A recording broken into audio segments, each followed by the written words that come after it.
Here we are again, another Ask the Filmmaker video for Digital Filmmaker magazine website.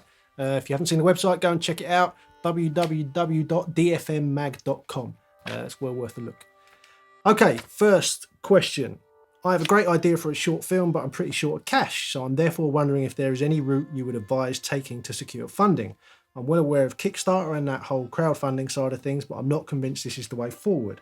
Are there any funding bodies you are aware of that might be a more feasible alternative? And that's from Natalie Jackson. First thing I'd say is that the problem with funding shorts as opposed to features is that shorts rarely make money. So people that fund shorts have to be aware that it's kind of a loss leader. Maybe it's to, promote your work. I'm not saying that's always the case, but most of the time shorts don't make money. They're good for the festival circuit because they can show off your work, but most of the time they end up for free at some point on, on Vimeo or YouTube or something like that. That said, there are funding opportunities. You want to have a look at Creative England. They do a thing, I think it's called iShorts. You also want to go and have a look at the BFI website. That's a good place to start for funding through those official channels. There's lots of regional funding for short films, and it depends what you're doing. If you're doing something which is seen as, a particularly sort of worthy, arty cause, then it's probably not off the table completely. But as with all funding, it's tricky. There'll be lots of competition. There's going to be hundreds of filmmakers competing for a small amount of money generally. My advice would be, unless you're looking for the exposure that official funding can bring you, because it does, if the BFI fund your film, then they'll be keeping an eye on you, and so will lots of other official bodies, so it's worth bearing in mind. But if you just want to get something made and get it seen, I think the most obvious thing to do would be to expand your team, work with other people. If you can put together a small team of you, maybe a producer, a director, a writer, a director of photography. If it's just a group of friends, then you can pool your resources, you can put your money in together. If everyone sticks in a couple of £100 maybe, then all of a sudden you've got a bit of a budget that you can probably work with. Equipment is cheap these days, you just have to be creative. That way you'll get something made, you won't owe any money, and maybe it'll lead to something else. So I hope that helps. Okay. I don't manage to get every issue of the magazine, so apologies if this has been asked before, but I'm looking to film a live gig pretty soon. I know that you're an experienced sound guy, so I was wondering if you could advise on the best kit setup for making this work. We're hoping to use the finished footage for promotional work, so it needs to look slick, stylish, and ultimately sound like a band at the top of its game. Any suggestions? It's another Natalie Stevens.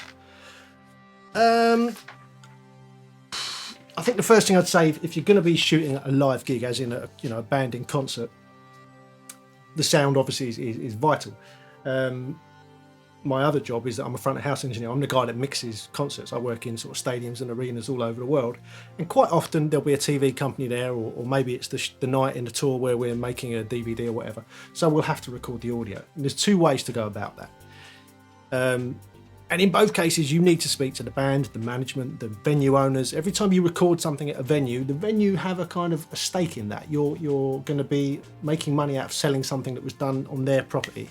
So they generally want a cut of that. So that all needs to be sorted out ahead of time. Speak to the band's management to get that ball rolling. And then you want to speak to the front of house guy. He'll more than happily give you a left and right output out of a matrix on the desk, which will give you his mix that is going to the PA system. It will give you that. Depending on the kind of band and depending on the engineer, that will either be, really usable and very good, or it won't. Some desks, or quite often desk mixes are quite heavy on the vocal and heavy on the kick drum, because that sounds good through a PA system. It doesn't sound so good on a stereo or on an iPod or anything like that. So the best thing to do, if you've got some budget to play with, is to multi-track record what is coming into the mixing desk at front of house. That means hiring in a Pro Tools system, or some modern mixing desks let you just use a Cat5 straight from the mixing desk to a Mac, and you can record a multi-channel version of what's being played on stage. It will then need mixing, and you'll have to hire a sound engineer, a mix engineer to mix that properly. But then you will have all the choices later. It's a bit like fixing it in post. It's a bad saying, but in some instances it's true. And with mixing, you basically record everything that's going into all the different mics on stage, and later on a mix engineer will make it sound amazing. That's the best route. Second best route, get a left-right from the mixing desk, get a desk mix. Whatever you do, don't record it down a mic on a camera. That will sound shocking, it won't sound right. As for the actual footage itself, I've done quite a few gigs. It's it's a multicam situation. There's no way around it. You can't be everywhere all at once. So you need a static cam at front of house, getting the wide shot of the whole stage, probably with the audience as well.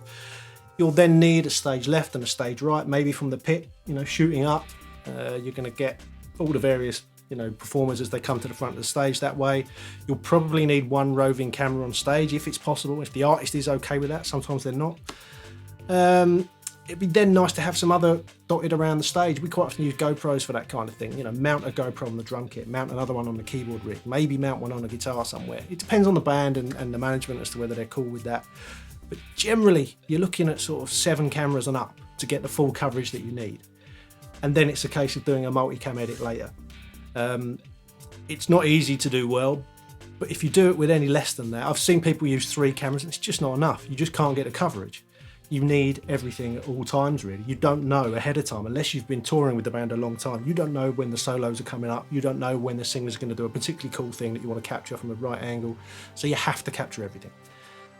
So yeah, my advice, get as many cameras as you can, get the best quality cameras you can. You're going to be dealing with low light, definitely. Stage lighting, sometimes it's going to be bright, sometimes it's going to be pitch black. You just have to cover all eventualities and be ready for anything.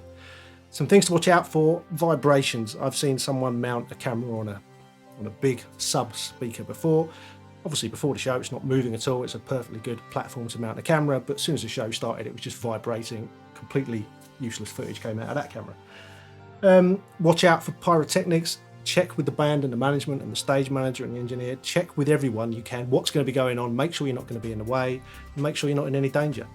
Yeah, that's pretty much all I can say really. You've just got to get in there and do it, but as many cameras as possible. That's the answer. Cool. Do you have any advice for shooting slow motion? I ask because some friends and I are working on a film which should have several sections that could be made more effective by using slow motion. However, we are working with the Panasonic GH4. So do you have any model specific advice that might make the end result look a little bit more professional? It's from Rob Edwards in Scunthorpe. So you probably know the GH4 will do 96 frames per second slow motion in camera, and it conforms it in camera. That means when you play it back, it's already in slow motion. Generally, when you shoot slow motion, you shoot at a faster frame rate and you have to conform it yourself in your editor. GH4 does that for you in camera, so you can immediately watch it back in slow motion. The problem is with the 96 frames per second on the GH4, it can look great, but it's using the same data rate as it normally uses for normal motion. So it's spreading that over more frames. Therefore, it's noisier and the quality is quite a lot less than optimal, really. You probably wouldn't get away with it for a feature. You might get away with it for a short. Depends what it is, really. Shooting in broad daylight, again, really helps because it's such a low data rate. You need as much light as possible. There is a workaround. The thing I would suggest, if you're shooting slow motion on the GH4 and you want it to look as good as possible, flip it into NTSC mode and shoot at 60 frames per second. It won't conform in camera, but you're getting a lot more data per frame. Admittedly, it's not as slow, but you could use Twixtor, or if you use Final Cut, you can use the what's it called, the sort of frame blending, smooth motion settings in that, and it will look fine, and it will probably look better than using the 96 frames per second. So that's my advice for that one. Shoot at the 60 frames per second instead of the 96. Conform later. It will be a cleaner image. That's probably the way to go. Or it depends how much money you've got to play with and how important the project is. Yeah, you don't really mention that. So I would say if it's a very professional project, then you're probably hiring in a Phantom for the day, something like that. The mirror, pretty cheap, I think. The Phantom mirror for a daily rate, you could get the mirror with an operator for maybe 400 quid, maybe something like that if you shopped around. Depends what you're doing. GH4 will do a perfectly good job though at 60 frames per second, and then you conform it later. Next, we're making a film by the seaside, which on paper sounds like a great idea, but we've been having problems during the shoot. Some segments of the script need to be shot right on the rocky coastline, but this presents numerous problems for us. First up, there is sea and salty air, which is ruining picture quality. How can we get high quality shots without lenses being covered by the elements? The other thing is that we need to know what preventative measures you take for your kit after a day's shooting. The latter is because the camera is on loan to us, so we want to return it in a serviceable condition. That's from Brian White. Tricky one. I shot a web series last year called Paradox up on the Norfolk coast, and we shot on the beach quite a bit. We were lucky; we had really calm weather, not much wind, and not much in the way of the elements to deal with. However, I have had to deal with those situations before, so there's a few things you can do. Firstly, if it's that bad and you're working somewhere where there's sand and salt blowing around, then you want to protect your camera as much as possible. So using some polythene and some gaffer, wrap your camera up. Keep an eye, and you don't say what camera it is, I don't think. Keep an eye out there's not any air vents. Some cameras like Reds have a fan inside them. Some of the Canon EOS range have fans inside them. Make sure you're not blocking any of the air circulation vents. But gaffer and polythene, cover it up. Make sure it's nice and sort of sealed from the elements. Now you need the lens obviously to be in the elements. A matte box is really helpful here. It's going to keep the wind away from it a little bit. If you can put some side flags as well as a French flag, that's all going to help keep the elements out. Whenever you're not shooting, lens cap on, shut the matte box, whatever you can do to keep it covered. A nice polythene rain cover over it whenever you're not shooting will look after it. Same with your monitors, same with your mic, same with your lights. Keep everything out of the elements for as long as possible. With regard to when you're actually shooting, if there's wind and stuff blowing around and possibly spray, you need someone out of shot with a big board that they can hold, which protects the camera from the wind and the elements. You know, you can be literally just out of shot. I mean, if you were shooting me kind of thing here, then you could put a board literally just there out of shot. You know, and that's covering the whole front of the camera there, right up to when it comes in shot there. And if the wind's coming that way, it's going to protect it quite a lot. That's all you can do really. Keep the camera covered, and when you get back to sort of your base at the end of every shoot, at the end of the day, or whether it's halfway through the day when you take a break, clean it all. Get, you know, a nice soft brush and some cleaning wipes, whatever it is, and clean the camera, clean the outside of the lens, clean the outside of the camera. It's the salt in the moisture when you're filming near the sea that is the problem. That stuff just corrodes everything. You want to get it off as soon as possible. So there you go. Good luck. Next. I'm constantly reading about the need to keep an eye, or should that be an ear, on sound when shooting. So with that in mind, can you give me a shopping list of things I'll need for my first shoot? I've got some money saved up and I want to do the right thing when I go out on location. I'll obviously need a mic, so what are the best brands to go for? What else you need to help get pro level audio? Headphones presumably, and maybe a mixer, or can I do much of the fine tuning when I'm back at home on the computer? It's from Nathan Willoughby. Okay, so sound on your first shoot. You don't mention what you're shooting on. I'm going to guess you're going to be shooting on a DSLR, in which case you might not have a way of getting the audio into it. You might not have balanced audio, XLR, phantom power and all the rest of it in order to power a decent mic. So you might need an external mixer for that. You don't say what you're using, so that's kind of difficult to judge. But generally the basics are you will need a shotgun mic. I've got one just up here out of shot. I use the AKG 568B, I think it is, which is a really good mic. An industry standard is the Sennheiser MK416.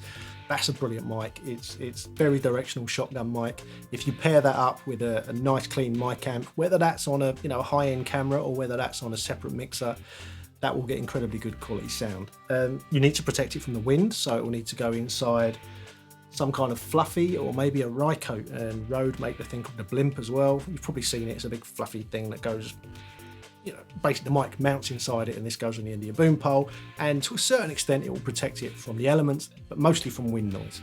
So that's kind of what you need on the mic front. Possibly you might need a lapel mic, a radio mic. Sound guys on feature films and mount these mics, the tiny little mics. They mount them in clever places like under collars or in the hair or maybe taped under your clothes. And that's sometimes it's a backup to the boom when the boom can't get to you or when the elements are too much outside to deal with it. So I'd recommend looking into those. Rode have started doing a little lapel mic, which is a really well designed system, and it's quite reasonably priced. So definitely check them out. But other mics to look at, again, Sennheiser, DPA make very good lapel mics. Sennheiser are generally the brand to look at for this kind of thing. Rode, I think, are really catching up quick. Headphones, absolutely. A sound guy, which you will need a sound guy. Don't try and do it yourself. You can't direct, operate a camera and do the sound. It's just too much to do if you want a good result. Get a sound guy, get the guy to hold the boom, and get the guy to wear the headphones. He needs to hear what he's recording. If you just stick a boom in the right place and hope for the best, it's amazing what you can't hear when your ears are just in the atmosphere. You don't notice things like a plane, which might not be very loud, but if you listen to it down the headphones that's picking up from the boom, it'll be really loud and it'll ruin your shot. So you need a sound guy, needs a decent pair of headphones. Headphones are made by just about everybody, but good makes to look for. Beyerdynamic, the DT100s or the DT150s, they're industry standard for a very good reason. They're excellent, they shut out everything else, and they're comfortable, and they last forever. I got my pair 26 years ago and they're still going. So there you go.